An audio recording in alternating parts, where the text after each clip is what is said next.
Hello students, welcome back to my channel. आज हम कुछ एमसीक्यू क्वेश्चंस करेंगे पी ब्लॉक एलिमेंट्स के। Okay, so let's get started. First question is saying in case of alkali metals covalent character decreases in the order. आपका covalent character का order पूछ रहे हैं। जैसे हमसे कभी भी कोवेलेंट कैरेक्टर की बात की जाती है, आयनिक कैरेक्टर की बात की जाती है, हम समझ जाते हैं कि हमें फिजान्स रूल के थ्रू ही इसको आंसर करना है। फिजान्स रूल क्या होता है? फिजान्स रूल हमने पढ़ रखा है। फिजान्स रूल आपका बताता है कि किसी बॉन्ड में कितना आयनिक कैरेक्टर है या कितना कोवेलेंट कैरेक्टर है। कोवेलेंट कैरेक्टर होने के लिए आपका जो केटायन है वो स्मॉलर साइज का होना चाहिए और जो एनायन है वो लार्ज साइज का होना चाहिए। ओके, सो यहाँ पे हमें कोवेलेंट कैरेक्टर बताना है। आपको दिखाई पड़ रहा है कि सारे जो आपके केटायन होंगे that is same alkali metals के होंगे M प्लस, एंड आपके एनायंस डिफरेंट हैं। तो let's consider the size of anions. So हमें पता है कि anion should be large in size. तो जितना ज्यादा आपका एनायन लार्ज साइज में लार्ज होगा उतना ज्यादा उसका कोवेलेंट कैरेक्टर होगा।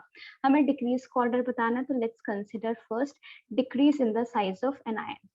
Decrease in size of anion, we know जैसे जैसे हम डाउन द ग्रुप जाते हैं हमारा साइज क्या है वो इंक्रीज होता है। तो सबसे बड़ा आपका ये हो जाएगा, then bromide, then chloride, then fluoride. And as the size of the anion decreases, covalency also decreases. So decrease in covalent character, decrease in covalent character.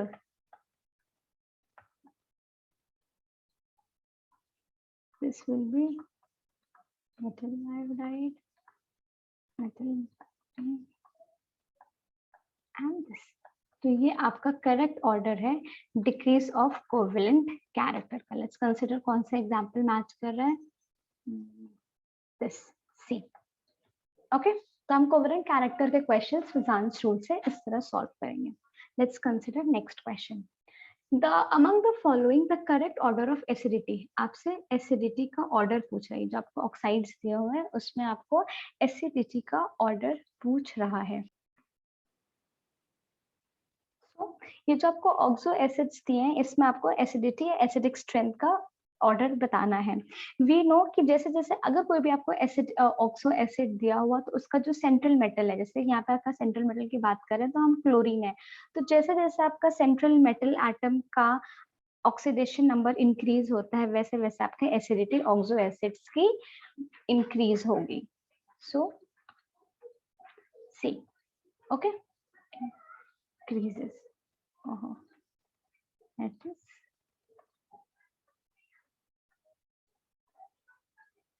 so, हमें अब क्या करना है, हमें सबका सारे ऑक्सो एसिड्स के सेंट्रल एटम का ऑक्सीडेशन स्टेट निकालते हैं। दिस इज ये है, कैसे निकलेगा? हाइड्रोजन का आपका +1, इसका निकालना है तो x, इसका आपका 2 होता है, 2 -2 into 3 -6, तो this will come out to be -+1 plus x minus 6 equals to 0, तो दिस इज +5। ऐसे हम सबका ऑक्सीडेशन स्टेट निकाल लेते हैं। दिस इज आपका +5। नेक्स्ट है आपका ये वाला ऑक्सो एसिड्स, इसमें आप ऑक्सीडेशन स्टेट निकालेंगे, this will come out to be +7। Second इसमें अगर हम निकालेंगे तो this will be +3 and this is +1। So जिस ऑक्सो एसिड्स का जिस ऑक्सो एसिड्स के सेंट्रल एटम का ऑक्सीडेशन स्टेट सबसे ज्यादा होगा उसकी सबसे ज्यादा एसिडिटी होगी। तो यहाँ पे सबसे ज्यादा किसका है? इसका। It will be most acidic. तो अगर हम ऑर्डर बताएं एसिडिटी का, order of acidity,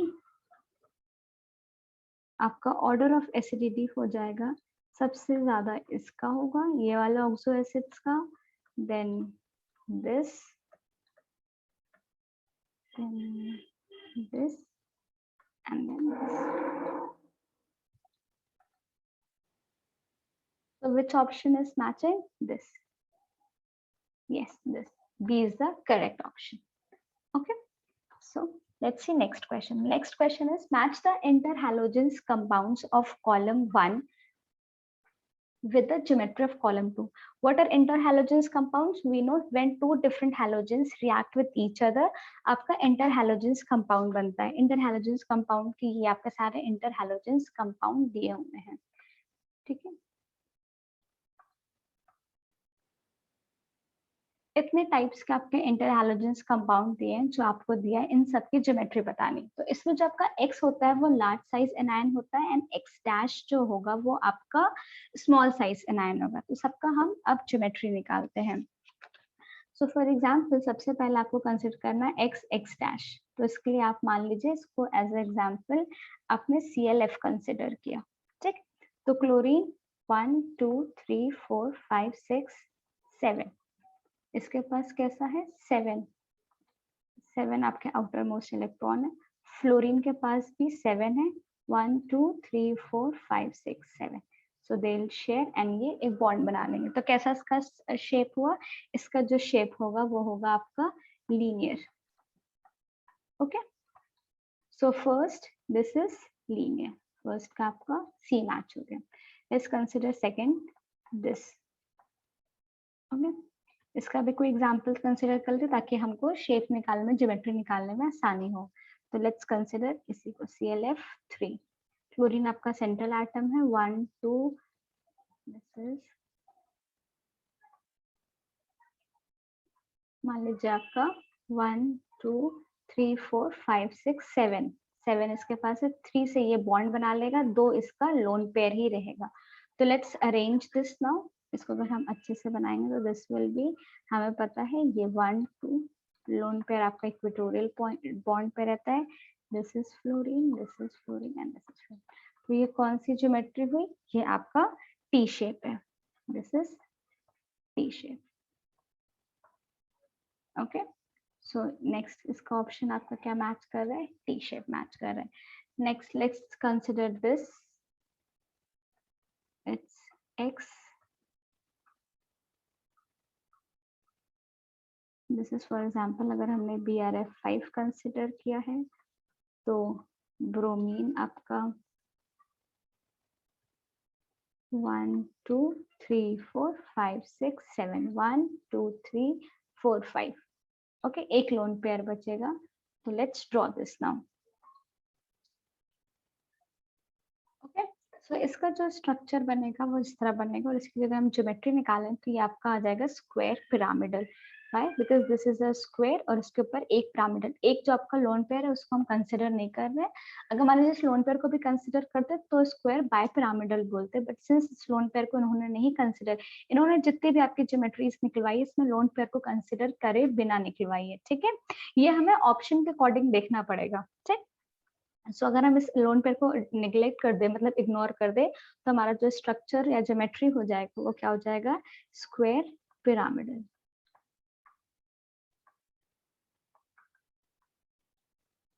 okay, last जो हमारे पास है that is your X dash F। इसका हम देखते हैं अब कैसे हम इसकी ज्योमेट्री निकालेंगे। ओके, सो ये आपका ये बस एक ही कंपाउंड बनाता है, IF7 ही बस इस तरीके के इंटर हैलोजेंस कंपाउंड बनाता है। और इसका अगर हम स्ट्रक्चर देखें तो दिस इज व्हाट, पेंटी आपका पेंटागोनल है एंड दिस इज दो पिरामिड बना रहा है ना, एक ऊपर के साइड एक नीचे के साइड। तो इसका जो शेप हो जाएगा आपका क्या हो जाएगा, पेंटागोनल बाय पिरामिड। इसको हम शॉर्ट फॉर्म में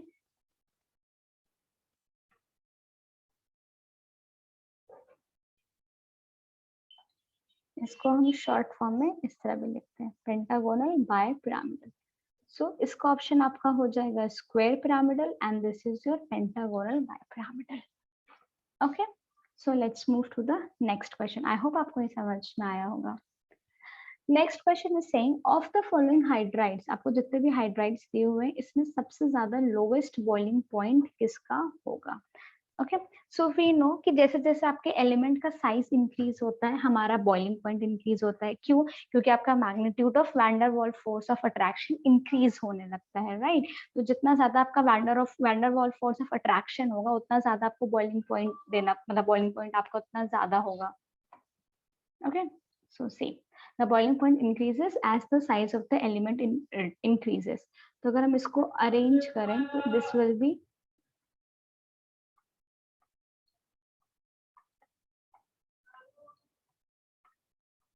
okay, so the boiling point increases as the size of the element increases। तो इसके अकॉर्डिंग आप जैसे जैसे नीचे आएंगे आपको पता है आपका साइज इंक्रीज होता है। ठीक है, तो आपका बॉइलिंग पॉइंट इसका सबसे ज्यादा होना चाहिए, ठीक है।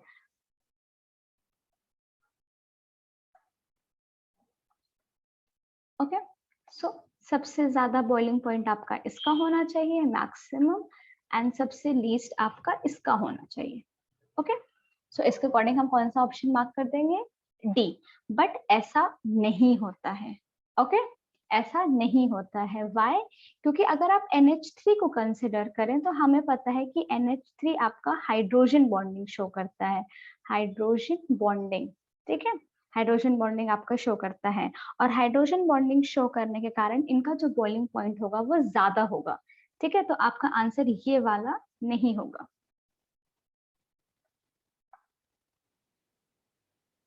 तो NH3 का लोवेस्ट बॉइलिंग पॉइंट नहीं होगा, फिर किसको आप कंसिडर करेंगे, फिर विल कंसिडर दिस। सो आपका राइट ऑप्शन इज PH3। सो ये क्वेश्चन आपका एक काइंड ऑफ एक्सेप्शन भी है, ठीक है, क्योंकि ये तो हमें पता है कि बॉइलिंग पॉइंट इंक्रीज करता है एज साइज ऑफ इंक्रीजेस, तो इसके अकॉर्डिंग तो हमारा आंसर ये होना चाहिए। बट NH3 में NH से हाइड्रोजन बॉन्डिंग शो करता है, इसलिए इसकी बॉइलिंग पॉइंट ज्यादा हो जाती है। तो which is our right option, right option is this, ठीक है, PH3। तो ये एक तरीके से आपका एनोमलस बिहेवियर ऑफ नाइट्रोजन के कारण इसका सही ऑप्शन आपका हो जाता है PH3। Let's consider next question. Next question is oxidation state of P। आपको फास्फोरस का ऑक्सीडेशन स्टेट बताना है इन सब में जो आपको कंपाउंड दिए हुए हैं। सो इसके लिए हमें बेसिकली सबसे पहले इनका स्ट्रक्चर बनाना चाहिए। तो ये आपका हो जाएगा, ये आपका फर्स्ट है। इसका अगर हम स्ट्रक्चर बनाएं तो structure will be 8P,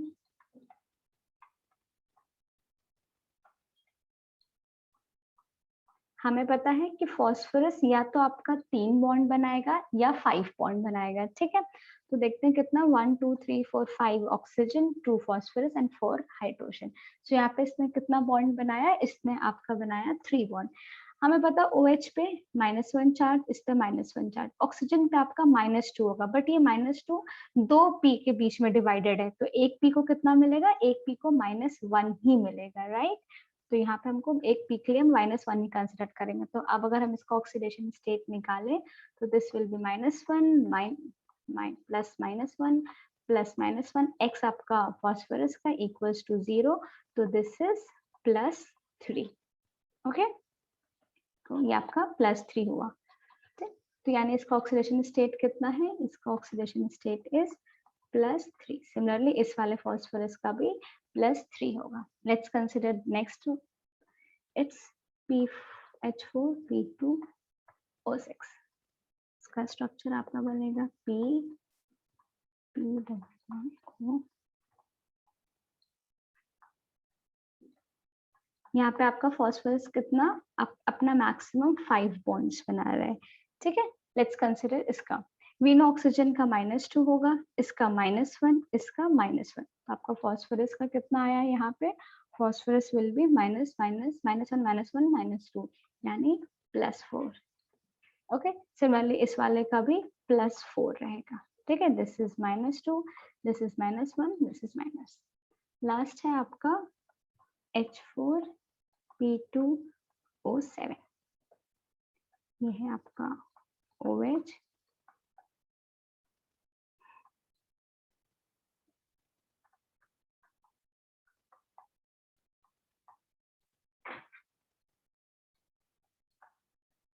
okay 1 2 3 4 5 6 7, हाँ, okay.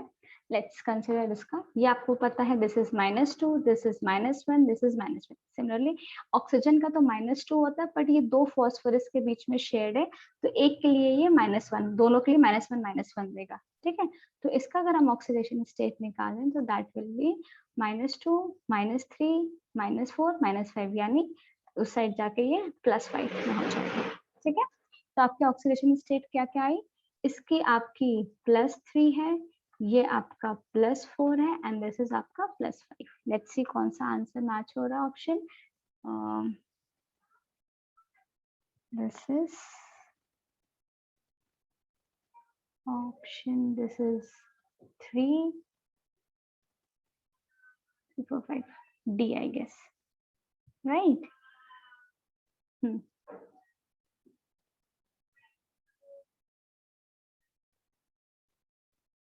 Okay, so D is the right option. ठीक, okay, so this was all about P block, कैसे क्वेश्चंस आते हैं, कैसे क्वेश्चंस हम सॉल्व करते हैं. आई होप आपको ये समझ में आया होगा. अगर कोई भी डाउट होगा तो do let me know in the comment section.